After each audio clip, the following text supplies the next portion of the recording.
আজ আমরা আলোচনা করছি অমাবস্যার অভিশাপ গল্পের একটা অংশ নিয়ে। এখানে রথিজিৎ আর গার্গী ওরা এসেছে একটা রিসোর্টে বেশ জঙ্গুলে এলাকায় ছুটি কাটাতে। হ্যাঁ, তো রথিজিৎ বেশ উৎসাহী, মানে বাংলার লোকসংস্কৃতি দেখবে, বুঝবে। কিন্তু গার্গের কি বলে, শুরু থেকেই জায়গাটা নিয়ে একটা অস্বস্তি। ঠিক, ওই যাকে বলে খুঁতখুঁতে ভাব আর কি। একদম। আর এর মধ্যেই এন্ট্রি নেয় বিভাস, রিসোর্টের একজন কর্মী। ও হ্যাঁ, বিভাস। সে তো এসেই একটা সাবধান বাণী দেয়, তাই না? হ্যাঁ, আজকের রাতটা নিয়ে। অমাবস্যার রাত, একা বাইরে বেরোতে বারণ করে, কিন্তু কারণটা ঠিক বলে না। মানে বাঘ বা হাতির ভয় নয়, অন্য কিছুর ভয়, এটা বলল। হ্যাঁ, সেটাই বলল। আবার ম্যানেজারকেও নাকি জানাতে বারণ করল। এখানেই কেমন যেন একটা রহস্য দানা বাঁধে। রথিজিৎ যদিও ব্যাপারটাকে পাত্তা দিল না, মানে কুসংস্কার ভেবে উড়িয়ে দিল। সেটাই স্বাভাবিক ওর চরিত্রের দিক থেকে। কিন্তু গার্গীর মনে ভয়টা তো থেকেই গেল। অবশ্যই। আর সেই ভয়টাই কি রাতে সত্যি হলো? মানে রাতের ঘটনাগুলো কি ছিল? ক্যাচ টাইপের। ক্যাচ ক্যাচ কিসের শব্দ? ওই যে বারান্দায় দোলনা থাকে না, সেই ফাঁকা দোলনাটা নাকি নিজেই নিজেই দুলছিল। ওহ, এটা তো বেশ গা ছমছমে ব্যাপার। শুধু তাই নয়, তারপর আবার একটা খুঁট শব্দ আর একটা অচেনা বুনো ফুলের গন্ধ। মানে পরিবেশটা আস্তে আস্তে তৈরি হচ্ছে। গার্গীর মনের চাপটাও নিশ্চয়ই বাড়ছিল। একদম। আর ঠিক তারপরই বারান্দার আবছা আলোয় ও দেখতে পেল কি দেখলো? একটা বাচ্চা মেয়ে, সাদা ফ্রক পরা, পিছন ফিরে বসে আছে। বাচ্চা মেয়ে এত রাতে একা? হ্যাঁ, হাতে কিছু একটা ধরা, ধাতব মনে হচ্ছিল, কিন্তু মুখটা দেখা যাচ্ছিল না। এই দৃশ্যটা কেমন যেন, মানে স্বাভাবিক নয়। স্বাভাবিক নয় তো বটেই। গার্গী একটু এগিয়ে গিয়ে মেয়েটাকে জিজ্ঞেস করল, কিন্তু কোনো উত্তর পেল না। তারপর? মেয়েটার হাতটা ধরল গার্গী, আর হাতটা ছিল বরফের মতো ঠান্ডা, মানে অস্বাভাবিক ঠান্ডা। বাবা, এটা তো ভয়ের শুরু মনে হচ্ছে। ঠিক তাই। আর এরপরেই আসল ভয়ঙ্কর ব্যাপারটা ঘটল। মেয়েটা ঘুরে দাঁড়ালো। ঘুরে দাঁড়ালো? ওর মুখ? মুখে কিচ্ছু নেই, মানে চোখ, নাক, ঠোঁট কিচ্ছু না, একদম মসৃণ। ভাবুন একবার। কি বলছেন? মুখবিহীন? হ্যাঁ, আর হাতে ধরা জিনিসটাও স্পষ্ট হলো তখন, একটা স্ক্রুড্রাইভার। স্ক্রুড্রাইভার? মানে ওই ধাতব জিনিসটা? হ্যাঁ, এই মুখবিহীন চেহারা আর হাতে স্ক্রুড্রাইভার।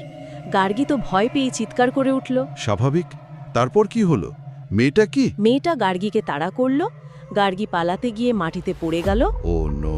আর শেষ রক্ষা হলো না, ওই স্ক্রুড্রাইভার দিয়েই, মানে গার্গীকে খুন করা হলো। কি সাংঘাতিক!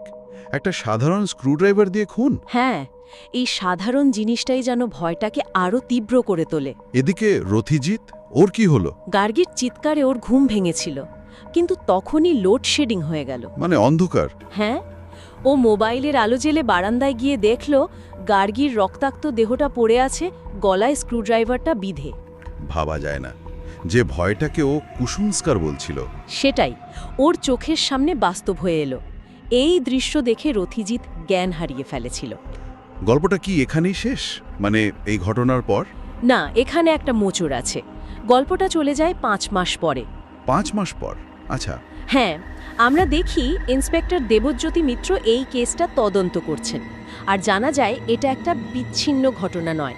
মানে আরও খুন হয়েছে? হ্যাঁ, প্রতি অমাবস্যায় ওই একই এলাকায় একইভাবে স্ক্রুড্রাইভার দিয়ে খুন হচ্ছে। একটা সিরিয়াল কিলিং প্যাটার্ন। প্রতি অমাবস্যায়? বিভাসের কথাটা তাহলে? ঠিক, কিন্তু পুলিশ খুনিকে ধরতে পারছে না। খুনি কি মহিলা না পুরুষ, বয়স কেমন, কিচ্ছু বোঝা যাচ্ছে না। খুবই রহস্যময় ব্যাপার। ইন্সপেক্টর তাহলে কি করলেন? ইন্সপেক্টর দেবজ্যোতি মিত্র খুব তৎপর। তিনি বুঝতে পারছেন পরের অমাবস্যাতেও খুন হতে পারে, তাই ফোর্স নিয়ে বেরোচ্ছিলেন। হ্যাঁ। নিজের জিপে উঠতে গিয়ে দেখলেন পিছনের সিটে কেউ একজন বসে আছে। পিছনের সিটে? হ্যাঁ। উনি ঘাড় ঘোরাতেই দেখলেন সেই সাদা ফ্রক পরা মেয়েটা। কি বলছেন, ইন্সপেক্টরের গাড়িতে? হ্যাঁ, মুখবিহীন, হাতে সেই স্ক্রুড্রাইভার, বাইরের আলো পড়ে চকচক করছে, আর সেই একই বুনো ফুলের গন্ধ। এখানেই গল্প শেষ? একদম, এখানেই গল্পটা শেষ, একেবারে একটা ঝটকায়। উফ! মানে ইন্সপেক্টর নিজেই এখন ওই সত্তাটার মুখোমুখি। হ্যাঁ, এই শেষটা কিন্তু অনেক প্রশ্ন তুলে দেয়, তাই না? অবশ্যই। বিভাসের কথা, ওই লোককথা বা কুসংস্কারের ইঙ্গিত, এগুলোর সাথে কি সত্যি কোনো যোগ আছে? নাকি এটা শুধুই একজন সিরিয়াল কিলার যার মোডাস অপারেন্ডিটা অদ্ভুত? কিন্তু তাহলে ইন্সপেক্টর যা দেখলেন সেটার ব্যাখ্যা কি? সেটাই তো। খুনি কি মানুষ, নাকি ওই অমাবস্যার রাতের সঙ্গে জড়িত কোনো অতিপ্রাকৃত শক্তি? গল্পটা আমাদের কোনো নিশ্চিত উত্তর দেয় না। এখানেই এর মজা। যুক্তি দিয়ে কি সব রহস্যের সমাধান হয়? বিশেষ করে যখন ভয়টা এত আদিম। ঠিক। উত্তরটা হয়তো আমাদের নিজেদের কল্পনার ওপরই ছেড়ে দেওয়া হয়েছে। একদম। ভাবনার খোরাক জুগিয়ে গল্পটা শেষ হচ্ছে।